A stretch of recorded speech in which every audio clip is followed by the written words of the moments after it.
Good evening students. इसके पहले हम लोगों ने एक्सरसाइज 6.1 क्लास 10 एनसीईआरटी का 6.1 हम लोगों ने किया था। अब उस एक्सरसाइज के बाद आज हम लोग डिस्कस करेंगे त्रिभुजों की समरूपता। मैंने त्रिभुज के बारे में पहले भी बता दिया था और त्रिभुजों की समरूपता की क्या शर्त होनी चाहिए। जैसे दो त्रिभुज समरूप होंगे।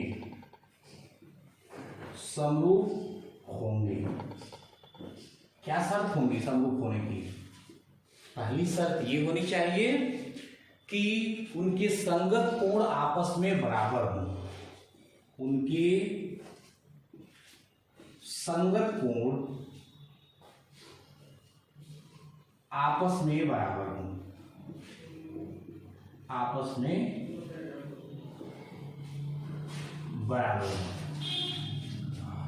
बराबर।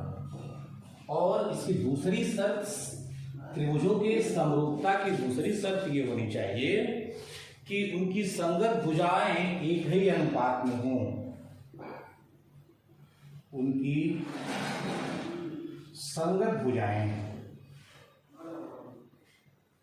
एक ही अनुपात में हो।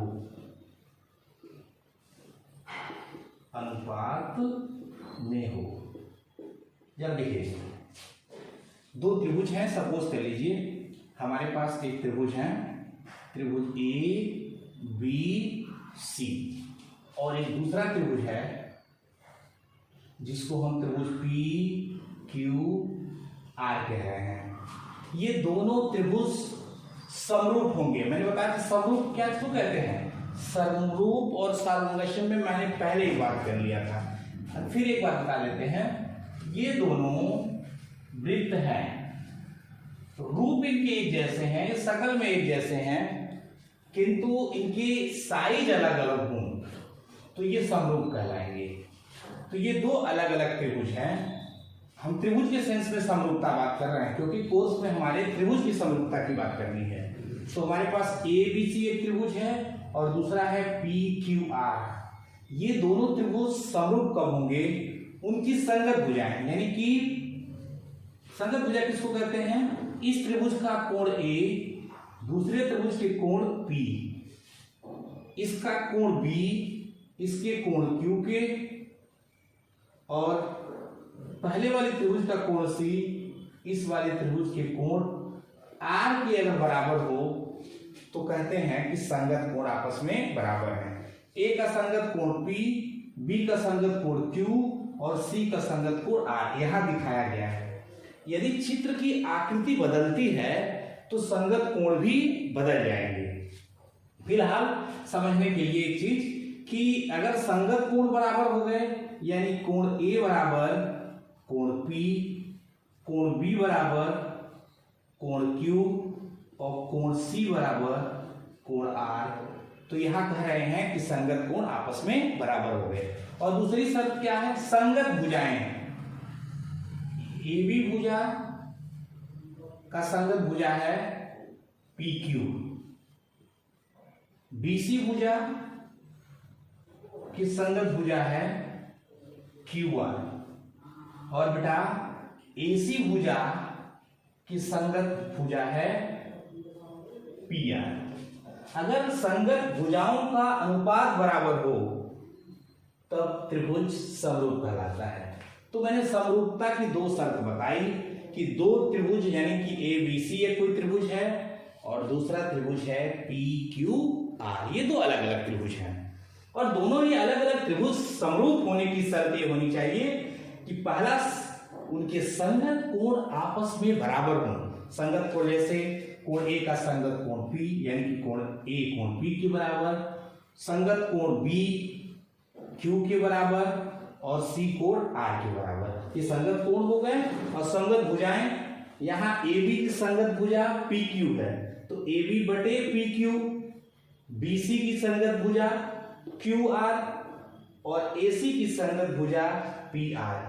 अगर ये बराबर है तो त्रिभुज समरूप कहलाएगा। अब इसी के आगे हम लोग चल रहे हैं। समरूपता के आधार पर ही हमको अगली एक्सरसाइज में समानुपातिक मुख्य प्रमेय या थेल्स का प्रमेय, इसके आगे हम लोग अगली एक्सरसाइज के लिए समानुपातिक का प्रमेय या थेल्स के प्रमेय पर बात करेंगे। बहुत महत्वपूर्ण क्वेश्चन है, इस पर बहुत सारे क्वेश्चन बनते हैं। आइए जरा समानुपातिक, समानुपातिक का मतलब समान अनुपात में, समानुपातिक का मतलब क्या हुआ? समान अनुपात में, समानुपातिक का चाहे समानुपातिक पर मुख्य परिमाण परिणाम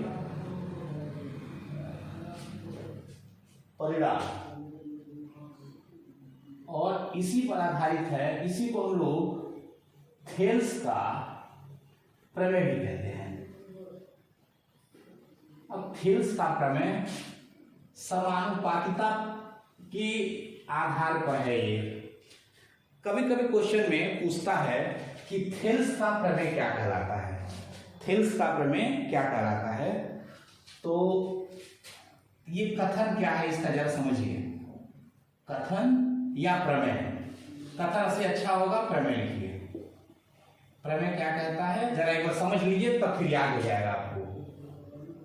प्रमेय ये कहता है कि ए बी सी कोई त्रिभुज है, ए बी सी कोई त्रिभुज है, और इस त्रिभुज की किसी एक भुजा, तीन भुजाएं होती त्रिभुज की, ए बी सी और ए सी, त्रिभुज की कोई एक भुजा, हम मान लेते हैं भुजा बीसी के समांतर कोई भुजा खींची गई है,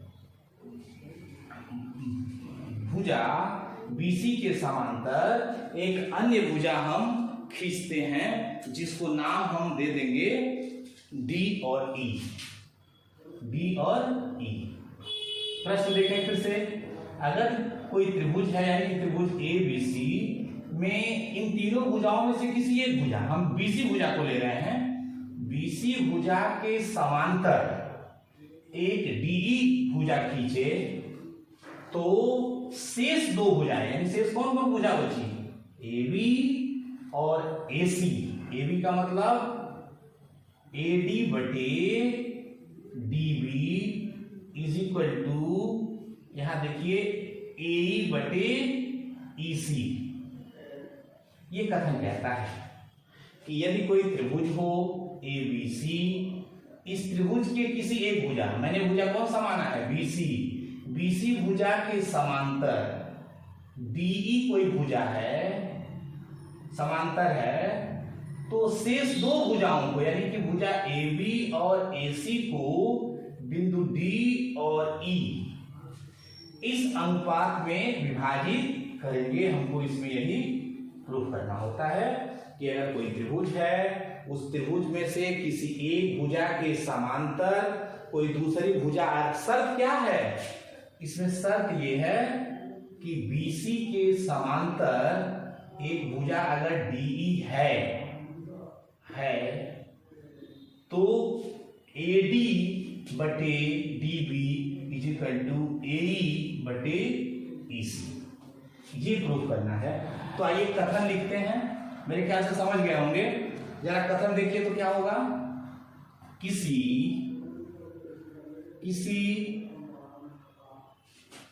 त्रिभुज, इसी से कथन बना रहे हैं, किसी त्रिभुज की एक भुजा, किसी त्रिभुज की एक भुजा की समांतर खींची गई भुजा, यानी कि इस भुजा के समांतर खींची गई भुजा शेष दो भुजाओं को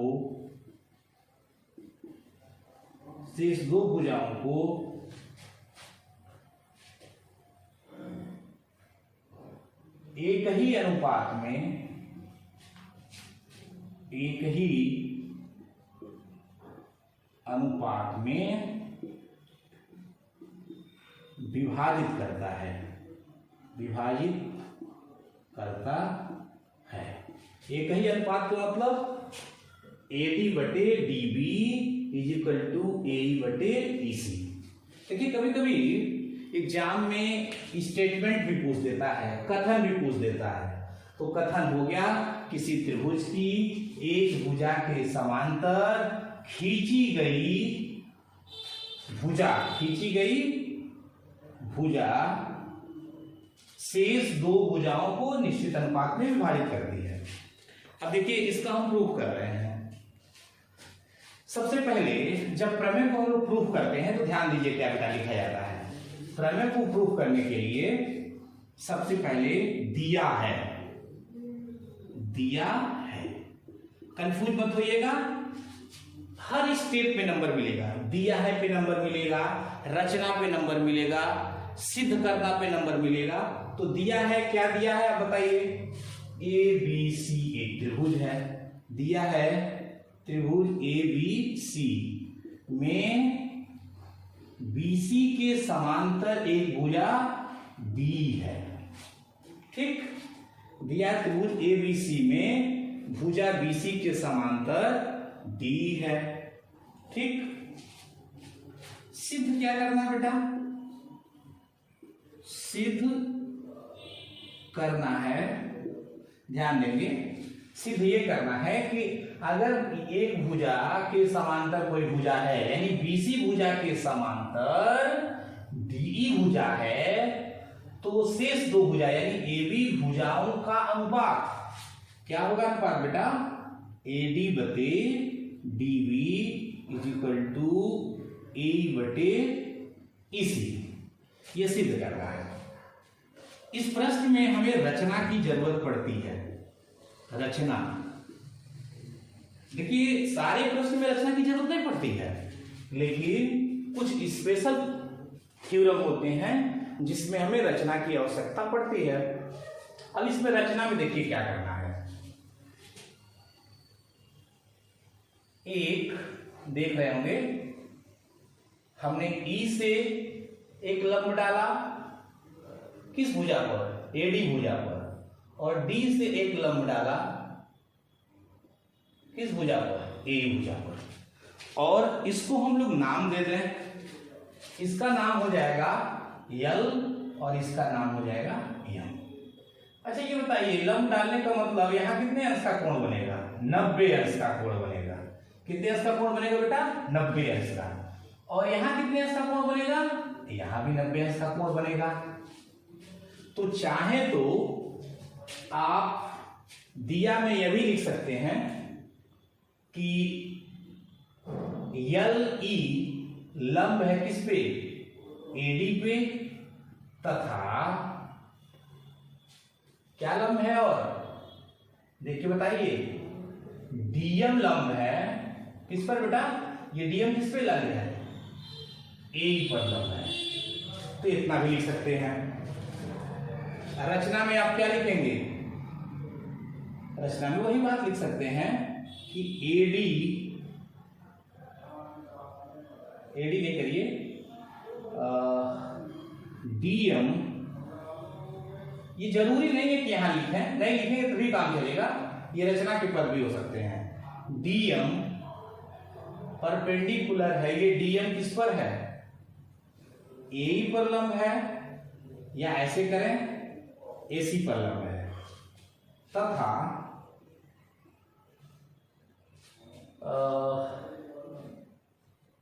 EL किस पर लंब है, ये EL किस पे लंब है, AB भुजा पर लंब है। ठीक, थोड़ा सा और इसमें काम कर दीजिए, B से E को मिला दीजिए, B से E को, तथा C से D को मिलाया। कोई कंफ्यूजन नहीं है, कुछ नहीं किया है, हम लोगों ने B से E को मिला दिया और सी से डी को मिला दिया। अब उत्पत्ति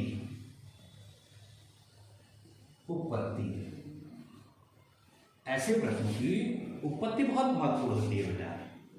देखिए हमारे पास एक त्रिभुज है, त्रिभुज ए डी ई, देख रहे हैं त्रिभुज ए डी ई, इस त्रिभुज की बात कर रहा है। त्रिभुज ए डी ई में वैसे आप एक सूत्र जानते होंगे कि किसी समकोण त्रिभुज में, ये आपका कौन सा त्रिभुज हो रहा है, समकोण त्रिभुज। तो त्रिभुज ए डी ई समकोण त्रिभुज है। समकोण क्यों है बेटा? क्योंकि 90 डिग्री का एंगल एलिवेट कर रहा है। तो त्रिभुज ए डी ई में, त्रिभुज ए डी ई, ये डी है बेटा, ए डी ई का क्षेत्रफल क्या होता है? क्षेत्रफल किसी समकोण त्रिभुज का, किसका? समकोण त्रिभुज का 1/2 लंब गुणे आधार, ये हमारा सूत्र है। अब देखें 1/2, यह लंब क्या है बेटा? भुजा एडी आपका आधार हो गया और लंब हो गया ई, जल लंब हो गया और भुजा एडी आधार हो गया। ठीक, ये किस त्रिभुज की बात कर रहा है? ए बी ई का क्षेत्रफल है। हम इस त्रिभुज का क्षेत्रफल निकाले हैं, और इस त्रिभुज का क्षेत्रफल जो है 1/2, या परपेंडिकुलर आप देख रहे होंगे, परपेंडिकुलर आपका EL है और बेस क्या है बेटा? यहाँ AD है। तो ये क्षेत्रफल। डियर स्टूडेंट, तो अब हम लोगों ने त्रिभुज ADE का क्षेत्रफल निकाला। फार्मूला है किसी समकोण त्रिभुज का क्षेत्रफल, आप जानते हैं 1/2 लंब गुणे आधार। हमारे यहाँ लंब क्या है? हमने आधार AD को माना है, और लंब यहाँ क्या है? लंब क्या होता है? जो किसी रेखा पर 90 अंश का कोण बनाए। तो आप देख रहे हैं EL AD पर 90 डिग्री का कोण बनाता है, इसलिए EL को हम लोगों ने लंब ले लिया। अब ध्यान दीजिए, ठीक इसी प्रकार से आप त्रिभुज DBE में, किसमें? त्रिभुज DBE, इस त्रिभुज की हम बात कर रहे हैं, यह इस त्रिभुज की बात कर रहे हैं। इस त्रिभुज के लिए आधार क्या है बेटा? आधार हम BD ले लेते हैं, BD या DB, ये हमारा आधार है। और ठीक लंब जो पहले त्रिभुज के लिए था, उस वही लंब EL इस त्रिभुज के लिए भी होगा। तो आप फार्मूला जानते हैं कि किसी त्रिभुज का ये लंब हो गया आपका, और ये आधार हो गया। तो इस त्रिभुज का क्षेत्रफल होगा DBE का क्षेत्रफल 1/2 DB गुणे EL। अब ध्यान से देखिए, हम जो पहले त्रिभुज निकाले थे, त्रिभुज ADE में त्रिभुज का क्षेत्रफल DBE के क्षेत्रफल से भाग दे देंगे। किसमें? जो पहला क्षेत्रफल हमने क्या निकाला, यहां देखिए, पहला क्षेत्रफल हमने यहां निकाला है 1/2 EL गुणे AD। इसमें हम अभी जो क्षेत्रफल निकाले हैं इससे भाग देंगे। आप सोच रहे हो कि भाग क्यों दे रहे हैं? देखिए हमारे बेस में यहाँ AD है और DB है, जो हमको प्रूफ करना है वो AD/DB प्रूफ करना है। तो हम इस वाले ऊपर वाले त्रिभुज के क्षेत्रफल में नीचे वाले त्रिभुज के क्षेत्रफल से भाग देंगे, तो हमारा एक पक्ष अपने आप निकल जाएगा। देखिए हमने भाग दिया है किसमें? त्रिभुज ADE में इस वाले त्रिभुज से हमने भाग दिया है। तो इस वाले त्रिभुज का मान क्या है देख के बताइए, 1/2 EL गुणे AD। और ऊपर वाले त्रिभुज, ये जो त्रिभुज है इसका हम क्षेत्रफल निकाले हैं 1/2 DB इंटू EL, जो हमने यहां लिख दिया। देखिए EL से EL कैंसिल, 1/2 से 1/2 कैंसिल, क्या बचेगा बेटा? AD/DB। इसको इक्वेशन नंबर हम लोग 1 मान लेंगे। अब देखिए ध्यान से, जो ये दोनों सेम त्रिभुज हैं, ADE कहें या AED कहें, दोनों सेम त्रिभुज है। तो हमको चूंकि AD बटे EC निकालना है, इसलिए एक बार हम इस त्रिभुज में इसको आधार मानेंगे और इस DM को लंब मानेंगे। तो हमको अगर क्षेत्रफल निकालना होगा त्रिभुज, किस त्रिभुज का? त्रिभुज AED का, इसका क्षेत्रफल निकालना है। तो इस बार आधार हम मान लेंगे AE, हमने आधार मान लिया AE, नहीं यहां देखिए आधार मान लिया AE, और लंब क्या होगा इस बार? DM, तो लंब हो जाएगा DM। उसी तरह से अब हम त्रिभुज ECD, इस त्रिभुज का क्षेत्रफल निकालने की कोशिश करेंगे। जब हमने ऊपर वाला निकाला तो उसके साथ इस त्रिभुज का, और इस वाले त्रिभुज के साथ एक बार हम इस त्रिभुज का क्षेत्रफल निकालते हैं। तो हमने क्षेत्रफल निकाल लिया त्रिभुज ECD का 1/2, आधार क्या है बेटा? EC आधार हो गया, और लंब यहां भी DM ही होगा। जैसे पहले वाले में इसका जो लंब होता है नीचे वाले त्रिभुज के लिए लंब होता है, उसी तरह से लंब DM हो जाएगा। अगर आपको कहीं कंफ्यूजन होगा तो आप हमसे पूछ सकते हैं। अब देखिए, आपको भाग देना होगा त्रिभुज ADE के क्षेत्रफल में, किस त्रिभुज के क्षेत्रफल से? त्रिभुज ECD के क्षेत्रफल से आपको भाग देना है। भाग देंगे बेटा, तो इसका मान ऊपर देखिए क्या लिखा है, 1/2 AE इंटू DM, और नीचे 1/2 EC इंटू DM। 1/2 से 1/2 कैंसिल हो गया, यहां DM से DM कैंसिल हो गया, आपको मिल गया AE बटे EC। यहां हमको क्या मिला था पहले वाले में? AD, ध्यान दीजिएगा, AD बटे DM मिल गया था। दूसरे वाले से हमको क्या मिला? AE बटे EC मिल गया। तो इससे हम एक कंक्लूजन निकालते हैं। अभी कंक्लूजन क्या है, ये इंपॉर्टेंट बात है, यही ध्यान देने वाली बात है। कंक्लूजन ये है बेटा कि एक ही आधार पर, देख रहे हैं BC आधार है, इसी आधार पर यह भी त्रिभुज बना हुआ है, और इसी आधार पर यह भी त्रिभुज बना हुआ है। दोनों त्रिभुज एक ही आधार पर बने हुए हैं, अतः ये दोनों त्रिभुज आपस में, त्रिभुज का क्षेत्रफल आपस में बराबर होगा। अतः समीकरण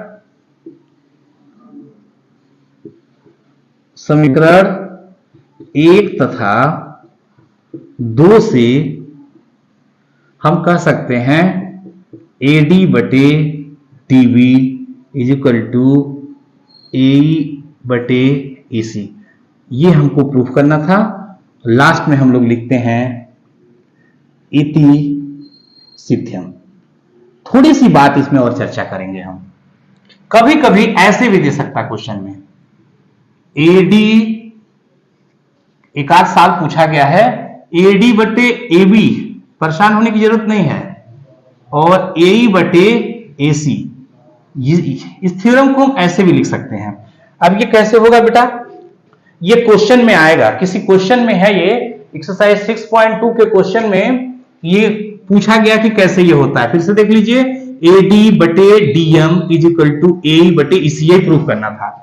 इसमें हम लोग ऊपर वाले त्रिभुज और एक बार हम इस वाले त्रिभुज को लेंगे, फिर ऊपर वाले त्रिभुज और एक बार इस त्रिभुज को लेंगे, और दोनों त्रिभुज के क्षेत्रफलों से भाग देने से हमारा काम चल जाएगा। बेटा इसी थ्योरम का यूज करके हम एक्सरसाइज 6.2 को सॉल्व करते हैं, और बहुत ही इंटरेस्टिंग क्वेश्चन है। थ्योरम थोड़ा देखिए लगाते समय दिक्कत होती है, लेकिन बार बार अगर आपको समझने में कोई दिक्कत होगी तो बार बार इसको रिपीट करके देख सकते हैं।